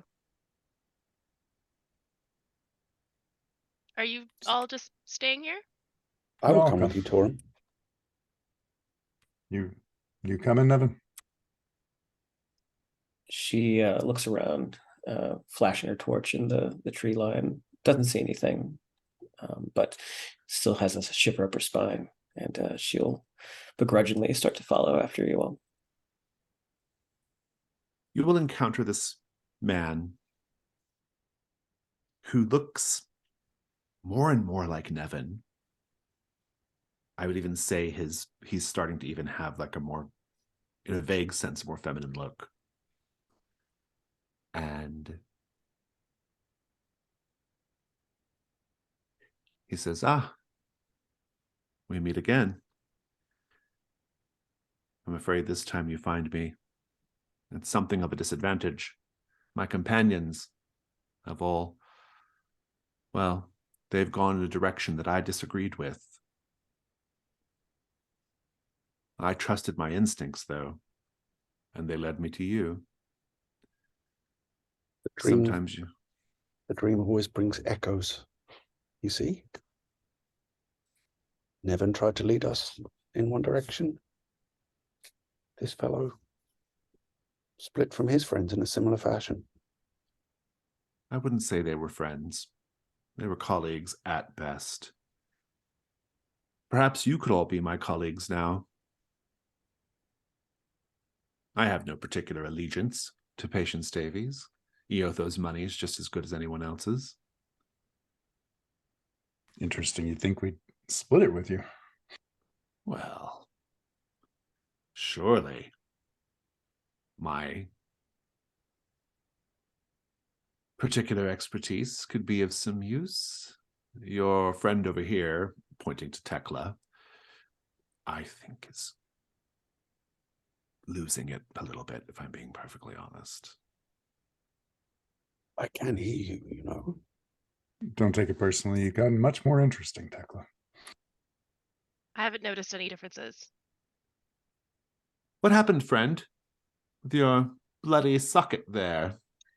I think you very well know. May I have my eye, please?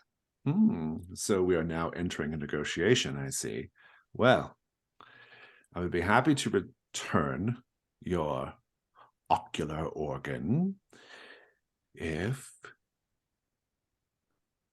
you let me join your group for a time. What is your area of expertise? I happen to be highly, highly skilled in magic. Well, I think we already have that covered. Do you have a skilled magician among you? I mean, everyone, of course, knows how to read omens and work small rituals, even your friend here missing his eye, despite a distinct lack of control of the method. nevertheless has some sort of sorcerer's power, but I am trained in it. As am I. Oh, are you? Well, friend to you, Torum. Oh.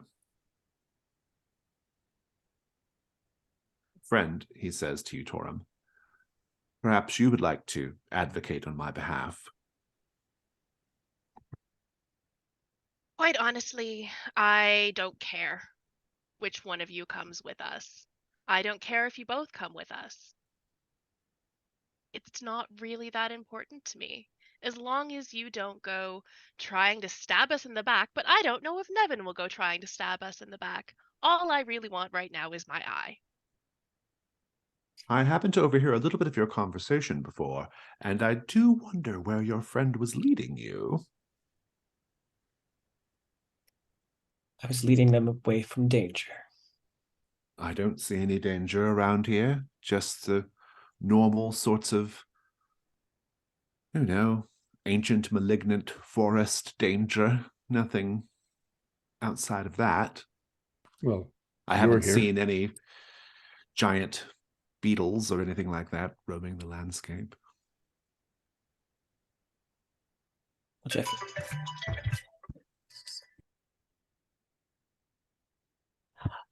Well, Jeffrey makes good points.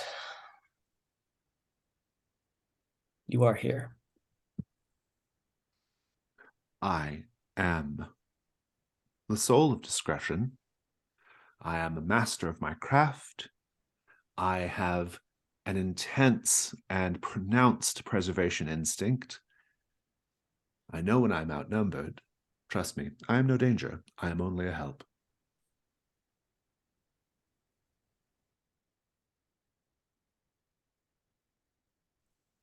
Well, it's your eye, Torum. Like I said, I don't particularly care which one of you is with us. That feels like it's settled then. Just Worst Well, comes to worst, we can please. feed them to the beasties. Yes, exactly. Please just understand, if you do backstab us, I will cut your head off. Yes, yes. Well, it's getting rather late. I think we should probably make camp soon, don't you? Or I don't do. believe you are the leader here, even if we do allow you to travel with us. All right, then. So I suppose we're going to press forward then. I think a little further, yes. While the light from Jeffrin's shovel is here to guide us. Yes, yes. An amusing little trick, I must say. Very, very amusing. Would you like to know how I did it? It's introductory 101 level sorts of ritual working, to be quite frank. But I am curious. What is your method? So a question about bottle. Where does this spirit come from? Can it come from anywhere? Let's read it. It says, force a spirit into an object. I mean, I think it's meant to be like a free roaming spirit. I don't know if you could force his soul into an object.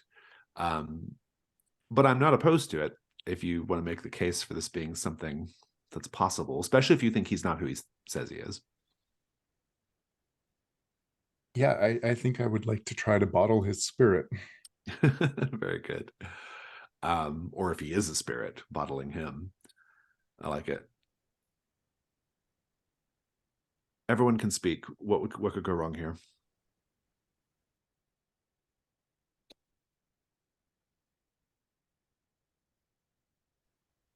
I think he's experienced in the arcane, so I think that he has countermeasures in place and can reverse the spell. Yeah, you accidentally bottle your own spirit. I was coming to the same exact thing. It feels like a consensus, I think. Let's talk about dice. Do you have a relevant skill, or do you have a particular vessel that you might be using to help you get this extra die? I do have rituals and death, but I was thinking could I have picked up the bottom of that mask, the mouth? Oh, sure. Yeah, you can take that. Yeah, absolutely. I like that. And Devil's Bargains. Everyone can make an offer.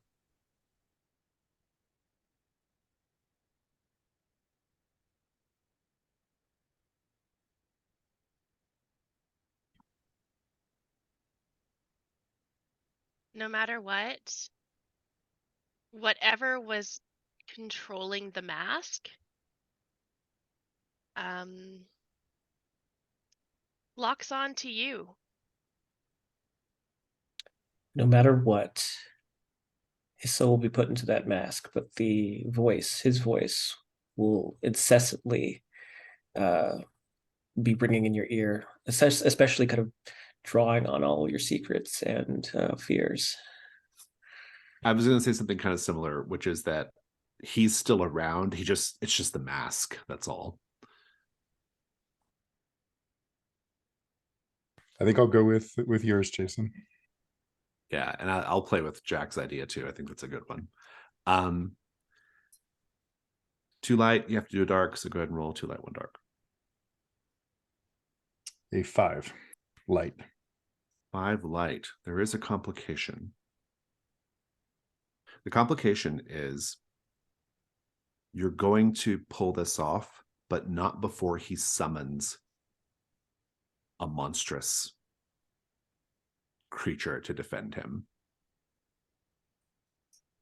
If you don't want to deal with that, you can certainly add a dark die and try again. Yeah, I think I'll try that.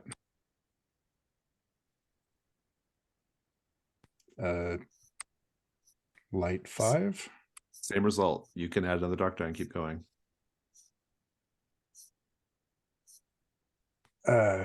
Same result. So I think I'll leave it here. Okay, very good. So I think Jeffrin will kind of say, see, it's all in the wrist.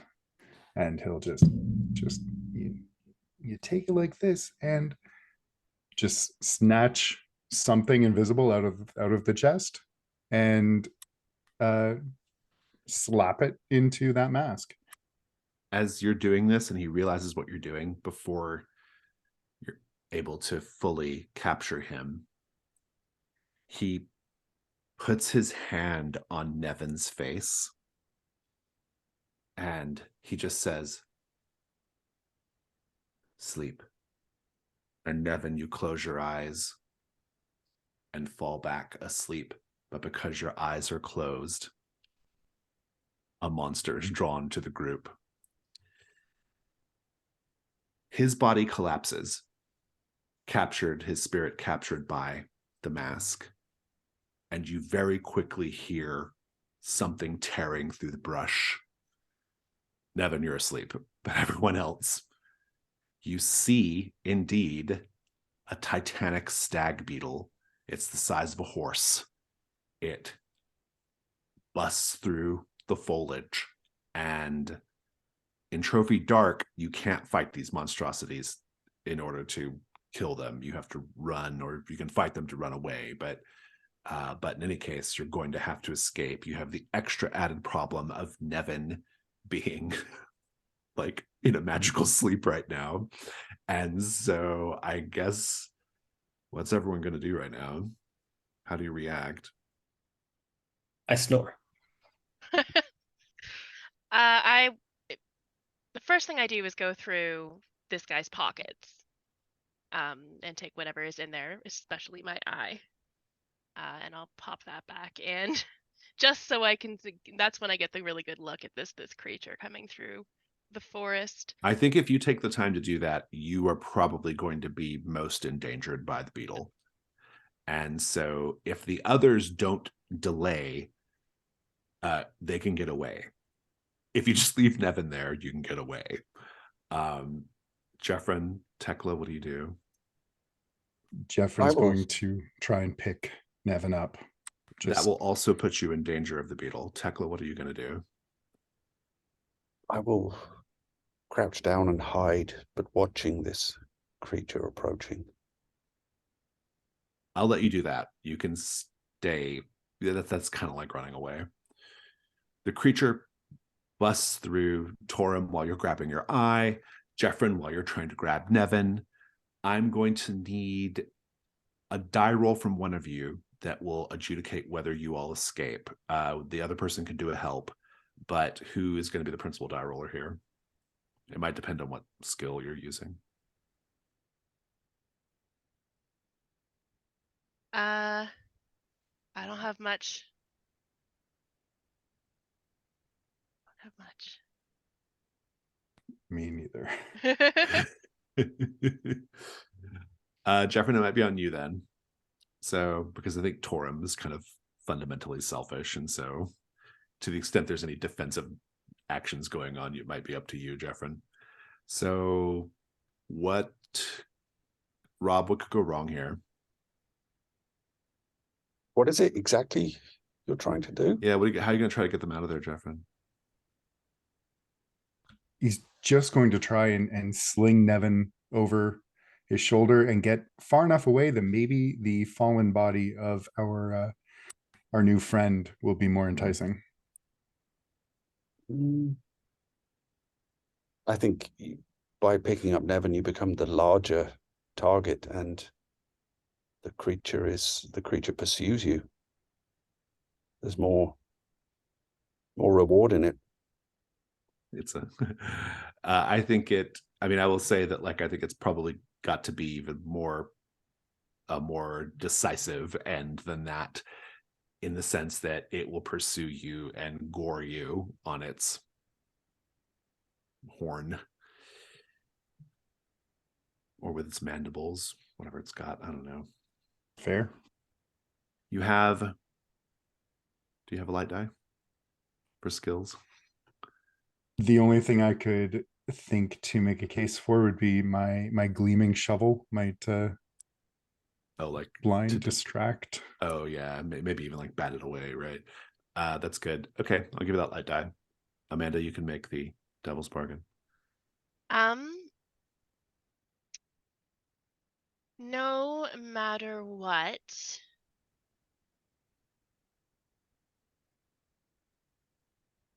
I want it to be something with the mask because I think that's fun.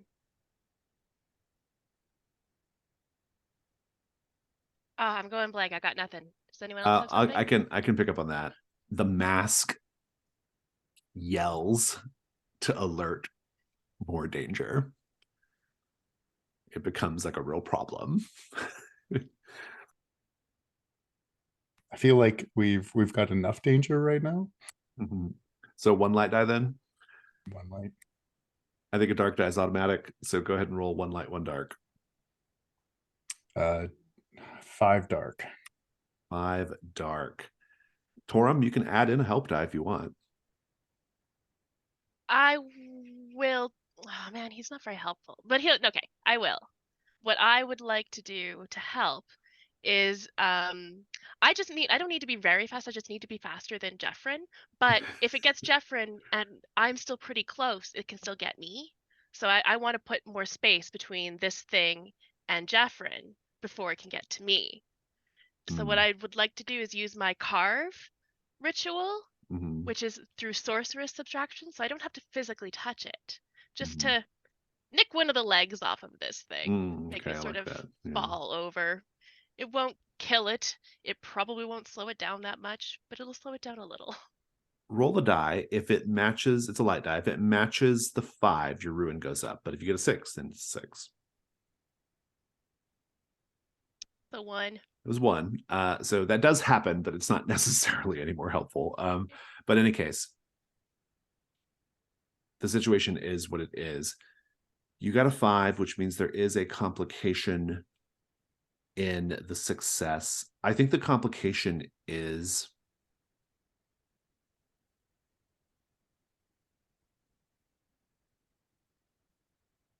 you're going to escape, but you twist your ankle in the escape. Please go ahead and describe how you all get out of there.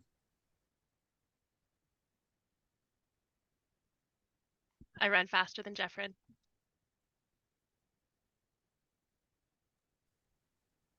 I'm just Jeffrin. crouched behind a bush and watching the other three lead the creature away.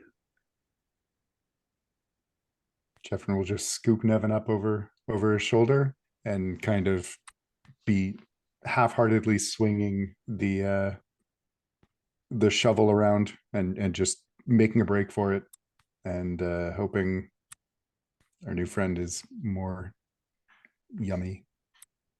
The mask is muttering to you the whole time. Be sure to watch your step. The undergrowth can be quite dangerous. It's not the sort of thing you want to lose sight of. Followed almost immediately by a stumble and a crack. Indeed. Nevin, you wake up because you are being dropped violently onto the ground. Yeah. Jeffrin is crying out in pain. Torum is catching his breath. No sign of the beetle. You're not even aware of the beetle. Jeffrin, you can't walk. When you take a minute to catch your breath, the mask says, "Oh, irony of ironies. Someone's going to have to carry you around now."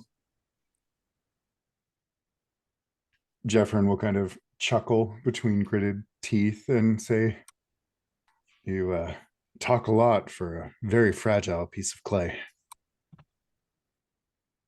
Note taken. Thank you. Heard.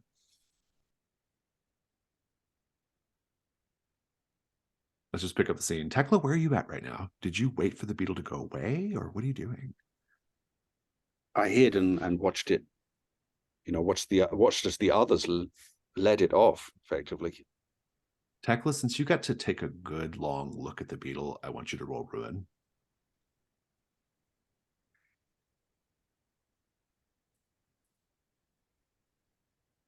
A 6. What does your Ruin go up to? 5. You are now eligible to do the reduction roll, and you are separated from the group. A perfect opportunity to do such a thing, to betray them in some way. Do you? Thinking on how. Think on it for a bit. The only way that Jeffrin can continue is if you all make some sort of stretcher or conveyance for Jeffrin. Is it just the one ankle? It is. Jeffrin, So- how badly do you need that foot? I am quite attached to it, Torum. Thank you. Perhaps you can walk through the pain. And if it's okay with you, Jeffrin, Ben, I would like to try and compel you to walk through the pain. Oh my God. Yeah, go for That it. is kind of horrifying, but I love it. I'm going to make you roll a Ruin, Jeffrin, for that. Fair. Also, was your Ruin previously lower than 5? It was 3. It went up on. Okay, so on yeah, that. so it's at 4 now. Okay. And roll And a Ruin. 1. Okay, so you're at 4. You are going to get a condition, though, which we'll talk about in a bit. What's it like? Like, I mean, you're being forced to walk on it. Like, it hurts. It hurts like hell, but you're still, like, doing it. What is that like? I think his smile gets a little glassier, and he is, at this point, he is very much regretting helping Nevin, and will be looking for opportunities to pay this back in kind. The mask says to you, Nevin, you do have some skill, as it turns out. That is quite a feat. Forget my play on words. I'm impressed. She doesn't say anything, but she does glare at the mask a bit.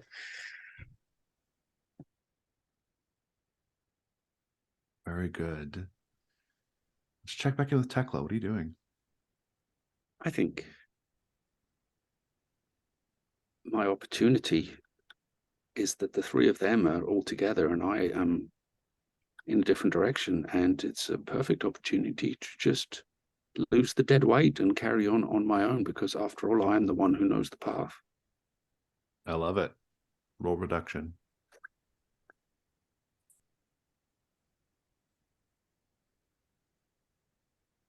A 6. Does anyone know where Tekla went? Yeah, exactly. Torum, you will see Tekla just maybe with like a candle lit or something, just disappearing into a different part of the woods, continuing on without you all. But Tekla, your ruin does go down. I call out, which isn't very smart in the forest, but immediately that's my first reaction. Tekla! Where are you going? Tekla! And I think we'd see Tekla just kind of smile and suppress a giggle as she runs off through the trees. Tekla, you do separate from the group. And after a time of wandering in the dark with a candle or something, we'll say you actually come upon a garden of stone statues. This is some sort of graveyard, but it's not in your research. It's not on your rough map that you've made. You were not expecting to find this on the way. But because you have been studying this, you know that the plaques and headstones in this garden of stone statues lists the names of King Argiel Seo's advisors.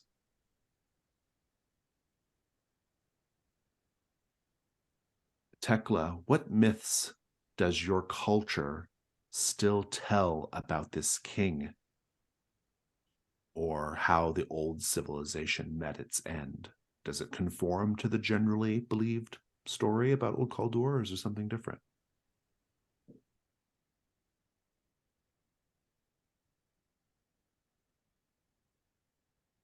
I think perhaps there's just a little more detail around how this scouring of the sky was achieved, and it's to do with reaching into dreams and bringing something back from the realm of nightmare. I love it. As you all take a few moments to collect yourselves in your separate places,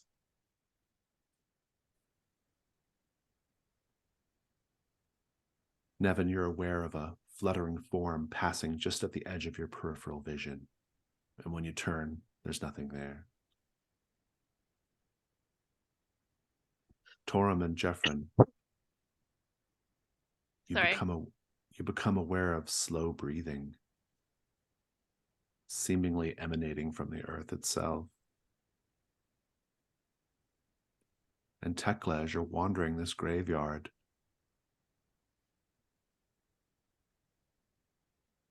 you come upon a hole dug for a grave, but it is empty. And the headstone at the end of it has your name written on it. That will conclude Ring 2 and our session for today. Let's do stars and wishes. Whoever wants to go first, please do. Big star for that use of compel. That is twisted, no pun intended, and I love it. This is a fun crew. I like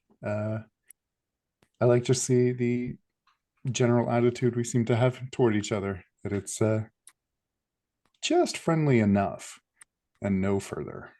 And I look forward to see how this continues to devolve and how how Jeffrin will try and get his comeuppance. Yeah, Oh, sorry. Please go. I was just going to say I was looking forward to starting this dark incursion, and I'm having fun with the character that I picked out. I'm enjoying it. Everyone else is. Torum is, in particular, deliciously weird, and I think that there's potential for some kind of rivalry between Tekla and Nevin as well in the future. And I think my wish, in terms of what I want to get the opportunity to do, is to use some of Tekla's rituals, which I didn't today. I thought everyone else's big star for the use of the carve ritual and the compel ritual, and I loved the description Ben you gave of when Jeffrin captured this creature and kind of slapped it into the shovel. I was imagining him kind of plucking a glowing fairy from the air, like a pixie or a sprite or something, and just mashing it against the back of this back of the shovel. Yeah, great fun session. It's interesting mixing up dark and gold in the same thing. It was really good. I really liked all the Hearthfire stuff. It was really fun to see what sort of things everyone was picking for their character to give, just a more well-rounded character, to see what sort of advancement everyone's going with. And I'm really excited about the Venerable Princess, my favorite tavern. That's a real good name. So thank you for that. Jack, you had a really, really great callback to something that we described in the Rose District of Amberite, where you were talking about your Nevin's drive to go back to being a person who never walks, never who being never carried around. never Yeah. puts their feet on the ground. Yeah, I thought that was just a really great callback. Really, really nice little point of detail. I also really liked Ben's description of that little grabbing the spirit and smacking into the shovel. It was a lot of fun, and I'm really just amused by this character, Rob, that you have, that she's sort of a little bit like almost manic pixie dream girl right now. Kind of doing spins and giggling as she runs away from us, even though, that's bad for everyone. Yeah, I think it's gonna be a lot of fun. I suppose my wish is to see what horrors Jason will unleash upon us for rings 3, 4, and 5. Yeah, I'm excited to run with this dark incursion. I really like all the characters so far. Thank you, Ben, for allowing me to torment Jeffrin. There will probably be more to come, but just a heads up. Torum is totally a babe, but creepy enough.